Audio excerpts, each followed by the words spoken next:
Boa noite, meus amigos, tudo bem com vocês? Mais um vídeo, quase bom dia, né? Que eu tô gravando aqui 11h40 dessa madrugada aí, já chegando na madrugada de domingo para segunda, e vamos falar aqui um pouquinho sobre esse jogo entre Botafogo e Flamengo, tá certo? Inclusive teve agora um post do Telles aqui falando da entrega do time e tudo mais, ele colocou até a torcida do Botafogo aqui em primeira escala.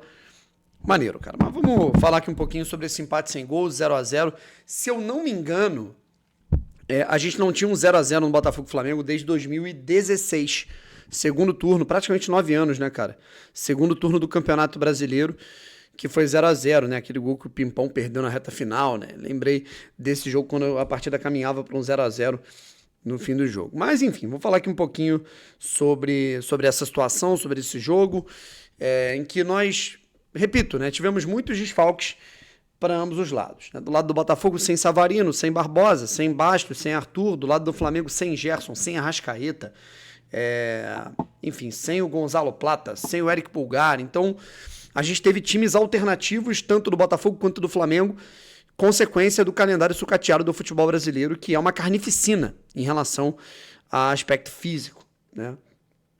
E aí tem bobo que comenta, né? Mas eles ganham muito pra isso. Eles ganham 500 mil pra jogar, tem que jogar mesmo. Sabe quem não ganha 500 mil? Você. Né? O otário que paga ingresso caro, camisa cara, pay-per-view caro, pacote de transmissão caro pra assistir duas equipes reserva jogando. Sabe o Arrascaeta? Sabe o Barbosa? Eles estão machucados, né? Eles continuam ganhando alto, eles continuam ricos. Quem não tá rico é você. Né? Eu, que a gente paga pra assistir jogos de maneira cara e partidas que deveriam ser jogaços e que, né, são times alternativos. Mas enfim, né, já cansei de explicar, chovendo molhado.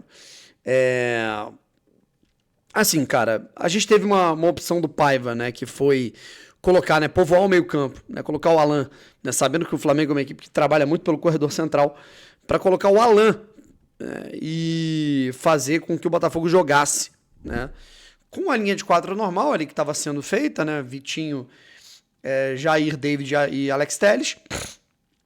Mas aí nós tivemos o Gregory e um pouco mais à frente Alan e Marlon. Né?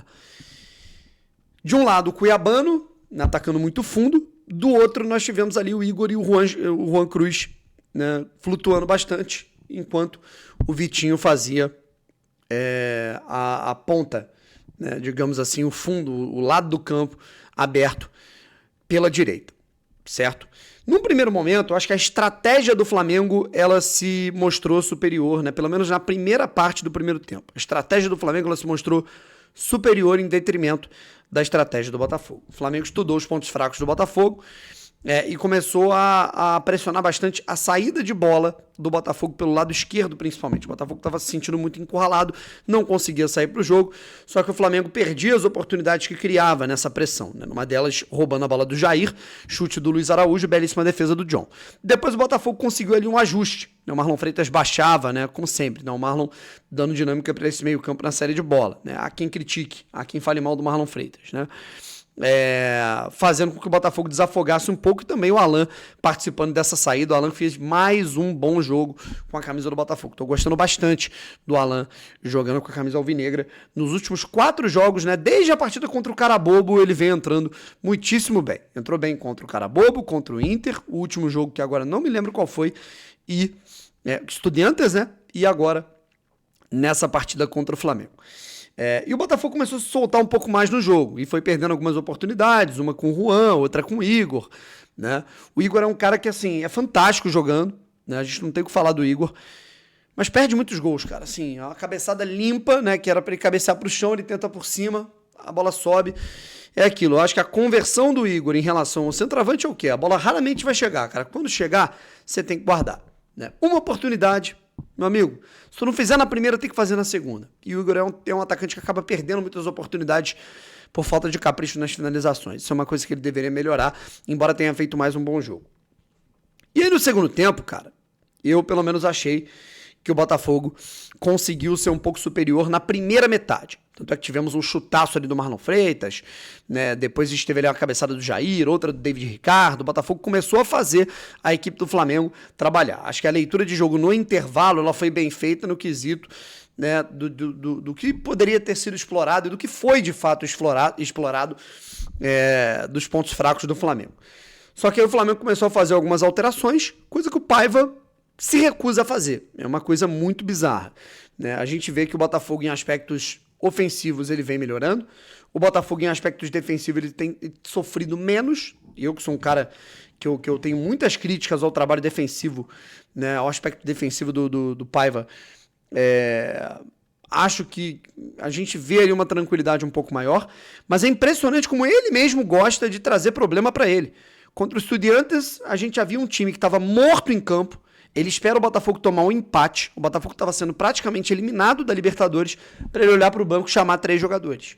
Né? Por sorte não, né? Competência também de uma linda bola do Marlon, um golaço antológico do Arthur. O Botafogo conseguiu se salvar e fazer o 3-2. Ele vê os jogadores ali, cara, né, com problema físico, os jogadores cansados, né, vendo que o Flamengo já estava desacelerando, cara. Né? Era hora do Botafogo mexer umas 2 ou 3 peças, o Vitinho já não estava mais funcionando, era melhor colocar o Ponte. O Cuiabano, que jogou os 90 minutos, eu fico muito receoso com a parte física do Cuiabano, que é um cara que ele tá jogando 90 minutos sem parar, tava mancando no fim do jogo, e não teve descanso. Né? E aí o Flamengo foi mexendo algumas peças, foi entrando no jogo, foi gostando do jogo e passou a pressionar o Botafogo. Né? Que isso não fosse ali... a própria falta de capricho, assim, o Flamengo é impressionante, né? O Flamengo, em vários momentos, além dos erros bobos dos jogadores, né, ele tem a oportunidade de esticar a bola, né, tá com a superioridade numérica, eles voltam tudo. O Flamengo hoje, do Felipe Luiz, ele é muito pragmático, né? O Flamengo parece um time de rugby, né? É uma loucura.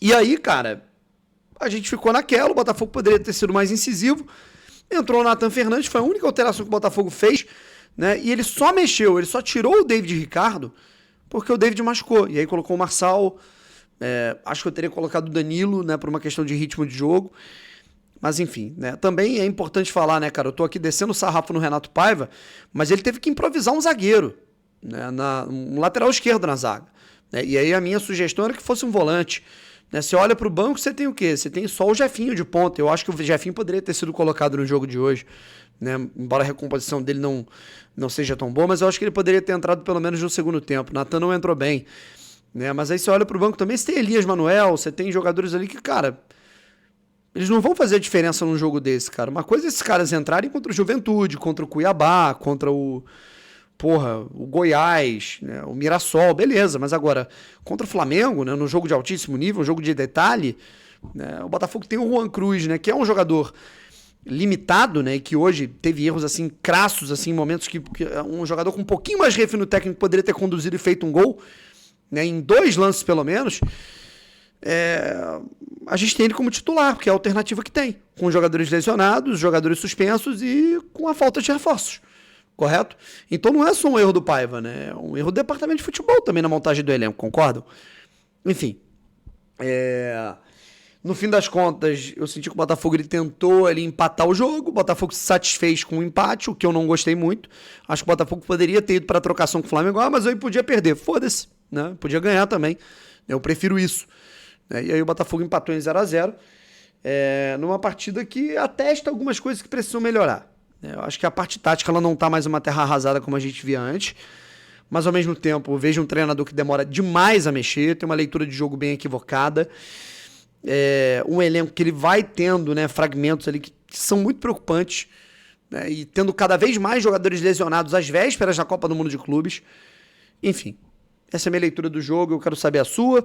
Agora o Botafogo descansa para jogar com um time alternativo contra o Capital. O bom é isso, né? Porque o Botafogo ele vai ter uma pausa bem grande para se preparar para o jogo contra a Universidade de Chile. Certo? O Botafogo na quinta-feira entra em campo em Brasília contra o Capital. O Botafogo deve entrar com um time bem alternativo, até porque fez 4-0 no primeiro jogo contra o Capital, ou seja, não vai dar uma minutagem tão enorme para esses jogadores, para eles poderem se recuperar. No fim de semana o Botafogo não joga, tá? O Botafogo enfrentaria o Ceará no sábado pelo Campeonato Brasileiro, mas por conta da logística, né? Quinta, sexta, sábado, né? Não deu para alternar os jogos pela questão do calendário. Acabou que o Botafogo teve esse jogo adiado para perto ali do Deixa eu ver aqui, cara, exatamente quando é que vai ser esse Botafogo e Ceará. Essa partida ela vai acontecer no dia 4 de junho, né? Essa partida vai acontecer mais próxima ali da Copa do Mundo de Clubes.